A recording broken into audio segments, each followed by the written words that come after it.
Good morning, good afternoon, good evening. This is Chris Petri. Welcome, everyone. We're having some fun here in the studio. We're doing some watercolor painting, and we're actually going to try a little something different on this video. We're going to actually work with what they call line and wash or ink and wash.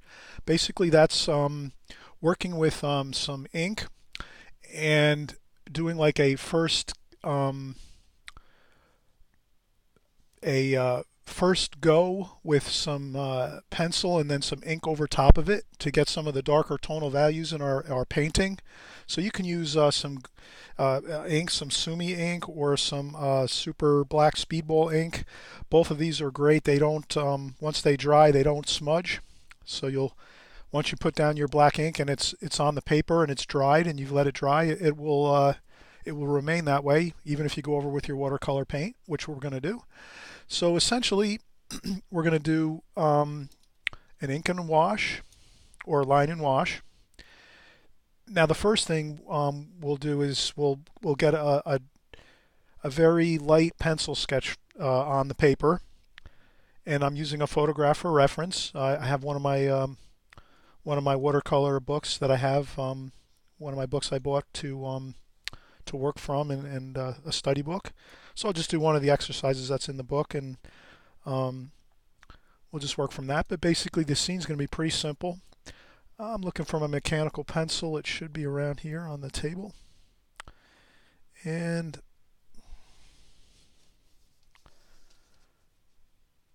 okay, we have some nice, this is Arches paper. It's a block, watercolor block, so it's all the pages of the watercolor paper are all glued together, and then you just you paint on the paper, and then once it's completely 100% dry and you're 100% done with your painting, then you just peel off the one page, and then you have your nice fresh new piece underneath, and you have your watercolor painting. Okay, so I found my mechanical pencil. This is a number 9, 0.09 or 0.9. It's a Pentel mechanical pencil. So what I'll do is I'll just get the rough idea of the drawing. So there's some trees over here on the left. I'm hoping you'll be able to see. I'm trying to use a brighter light with my videos. I found that that's some of the problem with people. I know a lot of people say that it's hard to see the videos.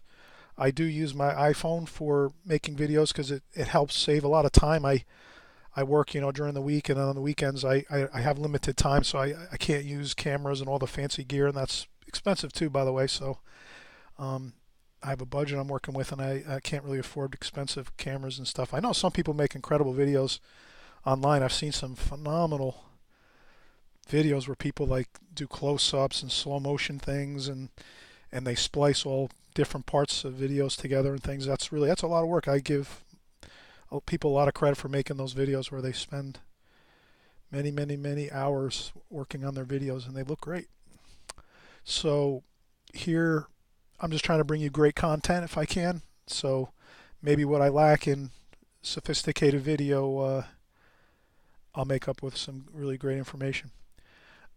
Okay, so here I'm doing some trees on the left hand side here, and then maybe just some indications of tree branches, and again just very lightly.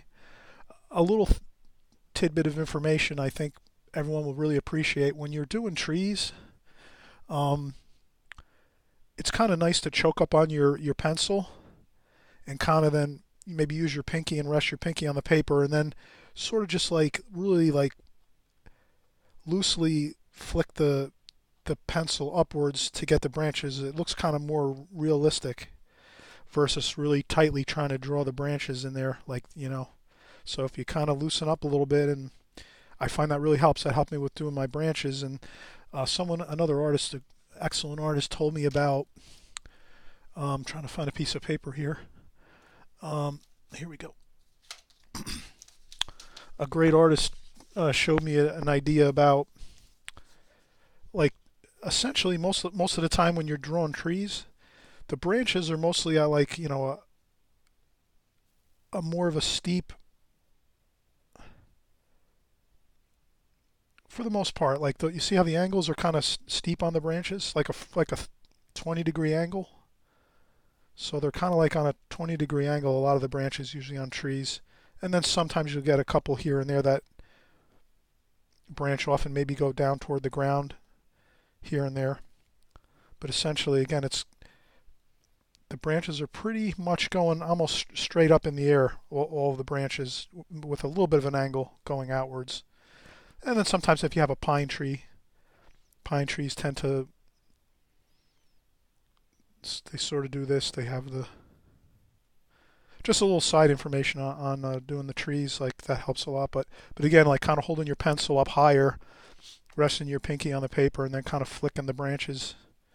That really helps to make nice looking trees. Bushes too, or yeah, bushes or twigs and stuff, and grasses and things. If you do it real loosely and just, if the kind of works nice.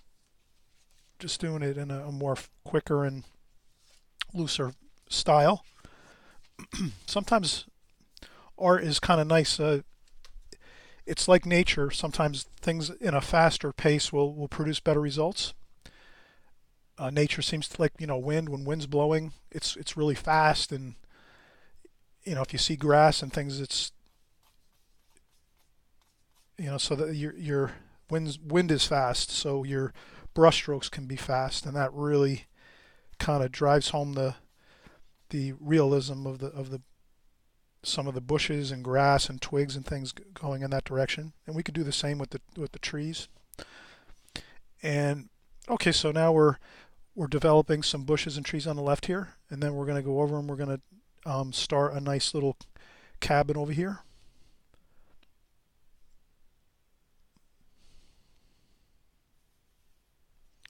And again, nothing too perfect here. I'm gonna call this style just a little more of a loose style of line and wash. So we're not making everything perfect. We're kind of just putting in some pencil lines to sort of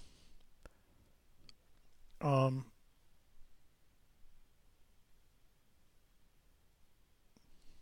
this is another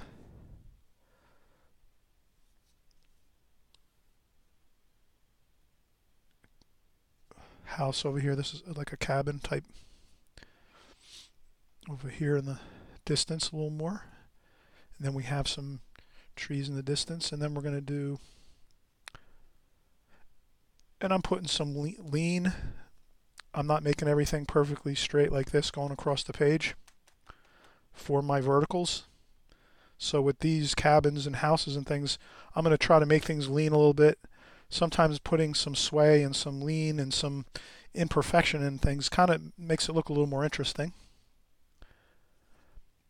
And so that's what I'll do here. And I'm going to draw, this is a larger type house. This might be like an inn or a cottage, maybe a bed and breakfast. And you can just make up stories in your mind as you're painting and drawing, and it kind of makes it more fun too. Like you might think, oh, this is a really cool like bed and breakfast out in the countryside, maybe somewhere in Europe and England, or just you kind of make up kind of cool stories when you're creating your paintings, and it just makes it a little more fun.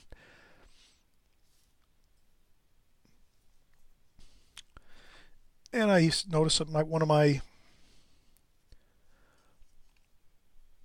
if you have a problem, a little bit of an erasing is no big deal. I'm looking at my painting or my drawing across from me, and I'm noticing that I'm kind of got a little bit out of, this angle's a little steeper, and that's a little bit foreshortened there. And then got a nice, and then I'm always careful.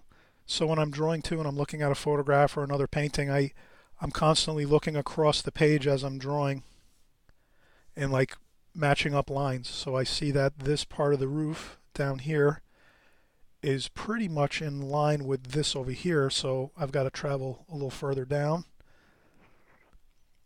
And that sort of matches up there, which is good. It's a little bit higher.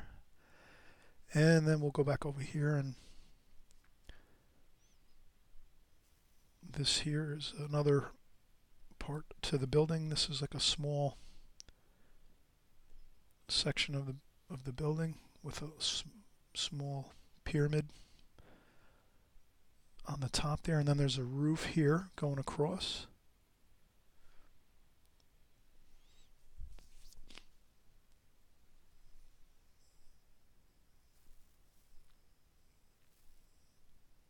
And then there's another roof over here.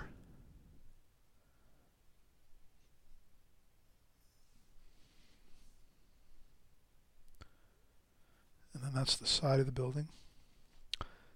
And then over here is another area of the building, and then there's some bushes over here, a couple fence posts.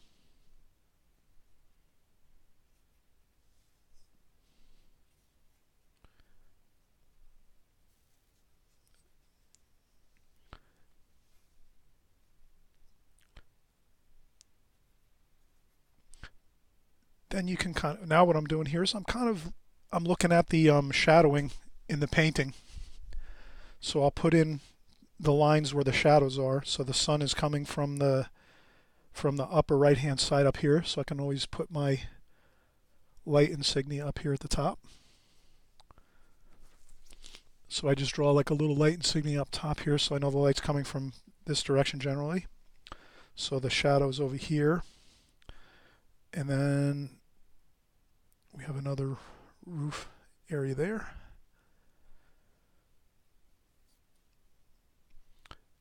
And then there's some more shadowing there.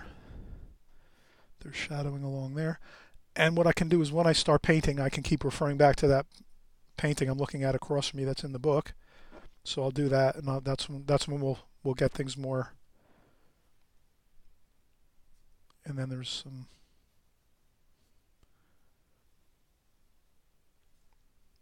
interesting lines there.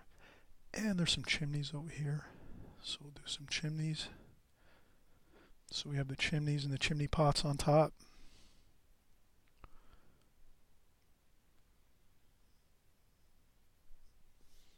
And then we have a larger chimney up here.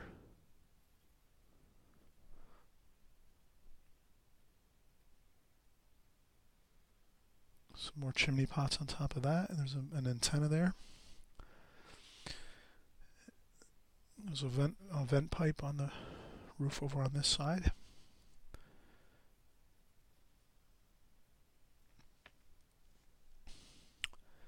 And there's a window over here, so we'll put a window here. And again, I'm not going to go too crazy. If you saw the painting, it's a copyright issue. I can't really show the painting, but I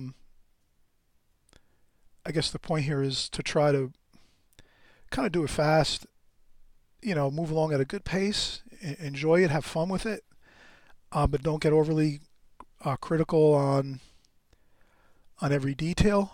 Here I'll just put some lines across there, and I noticed there's some trees, so the trees are bending over this way. So this could be that the prevailing wind here at this location in this painting is kind of going this way. But I see some weeds and grass going the other direction, so this tree might just be bending or leaning this way. And so we have some trees, and then there's some mountains or trees in the distance here, and then there's some more closer trees, like more in the foreground here, closer up to us, and then these are more in the distance. So we'll make the trees in the background more cooler in color, and then we'll talk about that as we go. But okay, that's pretty much the drawing, and then we're going to go over now with the ink to get the darkest sections of the painting with the ink, and then once the ink's dry, then we'll go and we'll do our wash over the top of the ink. Okay, we'll be back in just a few minutes. We'll start the ink portion of our painting.